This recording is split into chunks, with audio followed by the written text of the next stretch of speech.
Bonjour et bienvenue dans le rendez-vous PME consacré aujourd'hui à l'intelligence artificielle. Avec aujourd'hui pour nous parler de ce sujet un invité de choix, Bruno Maisonnier, fondateur et CEO d'Another Brain, société bien connue des grands acteurs de l'intelligence artificielle et pour cause, son fondateur n'est autre que le créateur du célèbre robot Nao. Bruno Maisonnier est aussi bien connu des investisseurs puisqu'il est à l'origine de l'étourdissant tour de table de 10 millions d'euros pour sa société Another Brain justement pour laquelle il vient sur ce plateau. Son objectif, créer des puces qui résonnent comme des humains. Bruno, bonjour. Bonjour Linda. Merci d'être avec nous pour parler de ce sujet effectivement très passionnant. Dans l'intelligence artificielle, il y a forcément le mot intelligence qui va nous intéresser. Demain, un robot qui fonctionne comme le cortex cérébral, pour vous, c'est possible ? C'est une question où d'abord la réponse est oui, d'après moi, mais c'est une question d'horizon de temps, c'est une question d'échelle de temps. Le sujet le plus fondamental derrière tout ça, c'est de savoir si on est religieux ou pas, si on croit dans un Dieu ou dans une... Si on ne croit pas, moi ce que je ne crois pas, ça veut dire qu'il n'y a pas d'âme, il n'y a pas de... Et donc le cerveau, c'est un organe, et toute la pensée, toute l'intelligence est incarnée dans cet organe, et donc un jour on sera capable de faire la même chose, artificiellement. Donc pour moi la réponse est oui, sans conteste, on sera tout à fait capable de faire exactement tout ce que peut faire le cerveau artificiellement. Et ce que je pense, c'est que sur la partie intelligence artificielle, l'entreprise que je pilote, Another Brain, est en train de le faire et dans pas très longtemps, on aura déjà des parties significatives. Alors, autour de l'intelligence artificielle, déjà, tous les acteurs n'arrivent pas à se mettre d'accord. Pour certains, c'est l'invention du siècle. Pour d'autres, elle est un chouïa exagérée. Et encore, enfin, pour d'autres, elle n'existe tout simplement pas. Moi, je voulais quand même avoir votre vision et votre point de vue sur la question. C'est une très bonne question, parce qu'en fait, dans le mot intelligence artificielle, quelqu'un a glissé le mot intelligence. Et du coup, immédiatement, ça fait résonner tous les fantasmes de tout le monde. Et beaucoup de gens raisonnent en termes de fantasmes. L'intelligence, les machines, etc. Pourtant, nous, les humains, on est quelque chose de différent des autres animaux. Voilà. Et donc, il y a une notion profondément fantasmagorique autour de cette question d'intelligence. Maintenant, si on enlève ça et qu'on parle d'IA pour plus parler d'intelligence artificielle, ben, c'est une technique comme une autre qui permet de faire des tas de choses. Oui, c'est hyper puissant. Oui, ça permet de faire des tas de choses qu'on n'était pas capable de faire avant. Oui, ça permet à des machines de faire des meilleurs diagnostics que des radiologues sur des radios. Oui, mais ça a été démontré, c'est vrai sur tout un tas d'autres domaines. Donc l'IA permet de faire des tas de choses mieux que ce que l'humain est capable de faire. Mais c'est un ensemble de techniques, logiciels, algorithmiques qui font ça. Maintenant, il n'y a pas d'intelligence là derrière. Si on va vers l'étape d'après où il y aura une vraie intelligence, ça ouvrira une capacité encore supplémentaire aux machines de réellement comprendre. Et ça, c'est quelque chose qui est absolument indispensable si on veut faire par exemple des voitures autonomes. Parce que le monde dans lequel on vit est un monde très compliqué et très complexe. Vous ne pouvez pas cataloguer, cartographier tout ce qui peut se passer pour une voiture autonome. C'est vrai d'un robot à domicile chez les gens, c'est vrai d'un drone. On ne peut pas cartographier tout ce qui va lui arriver. Et donc si on veut qu'il se comporte correctement, il faut qu'on dote cet objet d'une intelligence vraie, c'est-à-dire d'une capacité à comprendre ce qui se passe autour de façon autonome et capable de prendre les bonnes décisions. Donc l'IA, ça existe déjà. Est-ce que c'est une des grandes technologies du XXIe siècle? Absolument. Ça va transformer le XXIe siècle dans plein de domaines. Donc il ne faut surtout pas se laisser dominer et larguer sur l'IA. Mais il n'y a pas d'intelligence dans l'IA actuelle. Par contre, il y en aura. Et c'est ce qu'on veut. Alors, vous en êtes tellement convaincu que vous avez réussi un tour de table étourdissant. 10 millions d'euros, je crois que c'est le record absolu à ce jour. Vous êtes encore en train de lever des fonds. Vous en êtes où de vos travaux aujourd'hui? J'imagine que pour convaincre, vous avez une avancée assez considérable. D'abord, c'est super gentil de dire tout ça.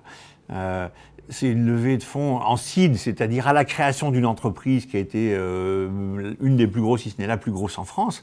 Mais en France, il faut prendre du recul. On n'est pas aux États-Unis, qui est un autre marché, on en parlera tout à l'heure.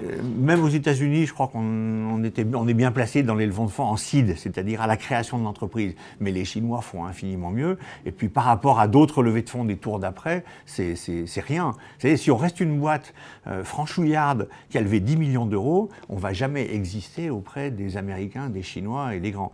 Donc il faut qu'on continue à développer notre technologie avec ça, ce qu'on fait. On est en train d'avoir des résultats.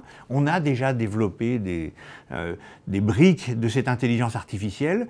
On répond déjà à des problèmes de l'industrie automobile. On a déjà des démonstrateurs et on répond à des problèmes de l'industrie automobile. Donc on fait des choses bien et on est en train de faire une très grosse levée de fonds pour changer de dimension, pour se mettre à pouvoir jouer à jeu égal avec les grands Chinois et Américains. On y vient, parce que c'est un secteur dominé par les États-Unis et la Chine. Merci pour la transition, effectivement. Et ma question, bon, elle est quand même assez concrète. Est-ce que ça fait sens pour vous de jouer du coude avec des géants de cette envergure, finalement ?